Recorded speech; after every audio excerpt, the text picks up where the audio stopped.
Sekarang kita masuk ke materinya, sudut pada dua garis sejajar yang berpotongan. Nah, sekarang kita akan menggambarkan terlebih dahulu dua buah garis yang sejajar. Nah, perhatikan ini sudah dua buah garis yang sejajar. Nah, kemudian sekarang kita akan menambahkan sebuah garis lagi sehingga bisa memotong kedua garis ini. Nah, kita gambarkan, sehingga inilah yang disebut dengan dua garis sejajar yang berpotongan. Perhatikan di sini sudah terdapat beberapa sudut. Kita berikan namanya terlebih dahulu ya, yaitu kita beri nama O, P, Q, R, S, T, U, dan V.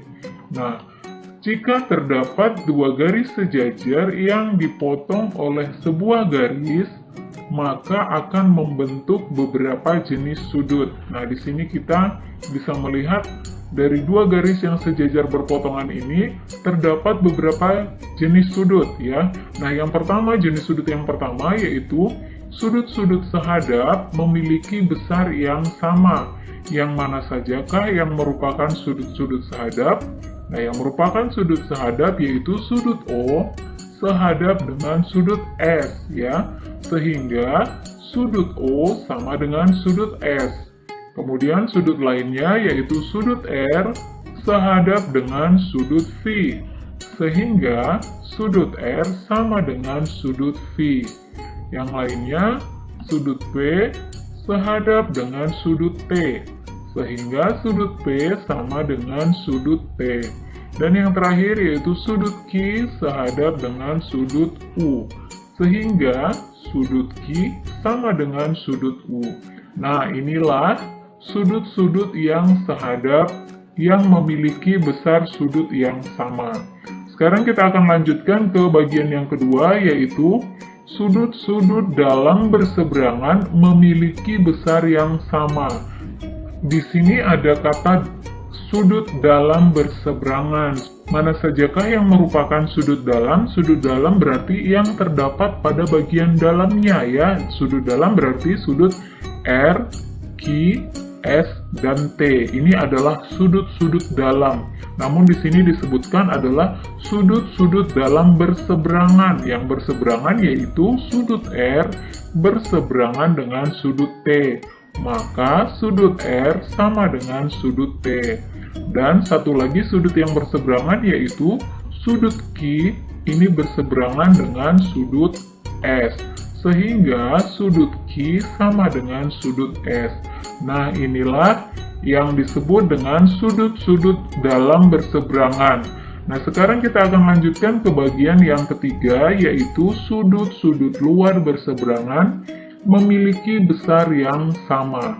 Sudut luar, yang mana saja sudut luar berarti sudut-sudut yang berada di bagian luar, yaitu sudut O, P, V, dan U. Sekarang kita tentukan sudut luar berseberangan yang sama besar ya. Sudut yang berseberangan itu berarti sudut O berseberangan dengan sudut U.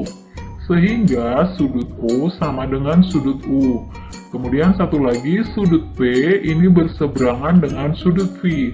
Sehingga sudut P sama dengan sudut V. Nah, ini adalah sudut-sudut luar berseberangan yang memiliki besar yang sama. Selanjutnya kita lanjutkan pada bagian yang keempat, yaitu sudut-sudut bertolak belakang memiliki besar yang sama. Sudut-sudut yang bertolak belakang yaitu terdiri dari sudut O bertolak belakang dengan sudut Q ya. Sehingga sudut O sama dengan sudut Q. Kemudian sudut lainnya yaitu sudut P bertolak belakang dengan sudut R.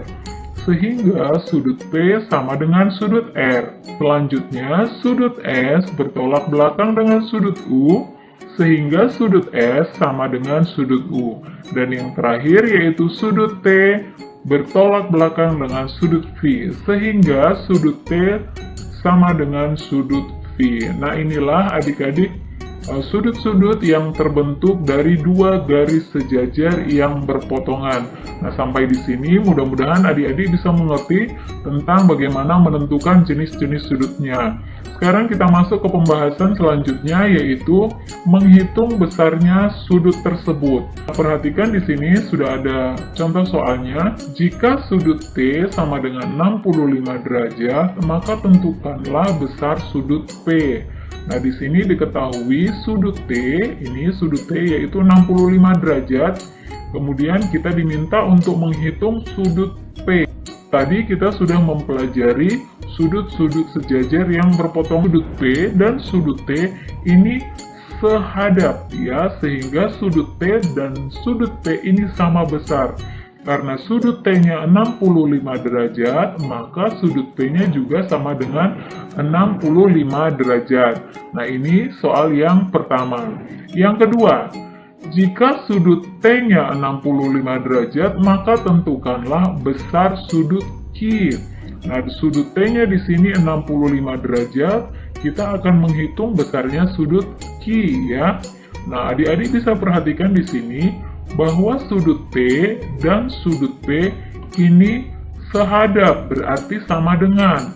Sehingga sudut P dan sudut Q berpelurus. Berpelurus itu besar sudutnya yaitu 180 derajat ya adik-adik. Nah, adik-adik bisa perhatikan di sini P dan Q ini selurus. Sudut selurus itu besarnya 180 derajat. Maka untuk menentukan sudut Q, maka kita kurangkan 180 derajat dikurang dengan sudut P.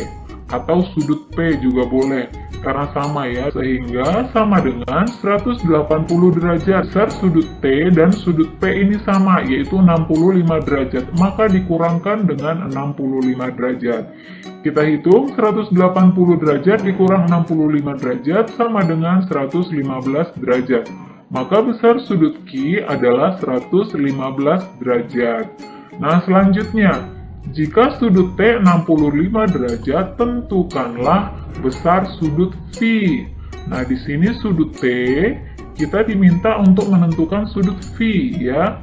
Adik-adik bisa perhatikan sudut T dan sudut V ini bertolak belakang. Maka, jika bertolak belakang, besarnya pasti sama. Karena sudut T-nya 65 derajat, maka sudut V-nya juga sama dengan 65 derajat. Nah, ini soal yang ketiga. Sekarang kita masuk ke soal yang keempat, yaitu jika sudut T 65 derajat, tentukanlah besar sudut S. Perhatikan di sini sudut T-nya 65, kita akan menghitung sudut S. Nah, ini disebut dengan sudut berpelurus, berada pada satu garis yang sama. Diketahui sudut T-nya yaitu 65 derajat, maka kita tinggal kurangkan saja, yaitu 180 derajat dikurang dengan sudut T. Sama dengan 180 derajat dikurang 65 derajat, maka dikurangkan dengan 65. 180 dikurang 65 sama dengan 115, maka sudut S sama dengan 115 derajat. Nah, demikianlah adik-adik pembelajaran kita kali ini. Mudah-mudahan video kali ini bisa bermanfaat untuk kalian semua. Tetap semangat belajar dan jangan lupa untuk like, komen, subscribe, serta bagikan ke semua sosial media yang kalian miliki. Dan jangan lupa pula untuk menekan tombol loncengnya supaya kalian bisa mendapatkan notifikasi video-video terbaru dari Rumah Gemar Matematika. Terima kasih dan sampai jumpa.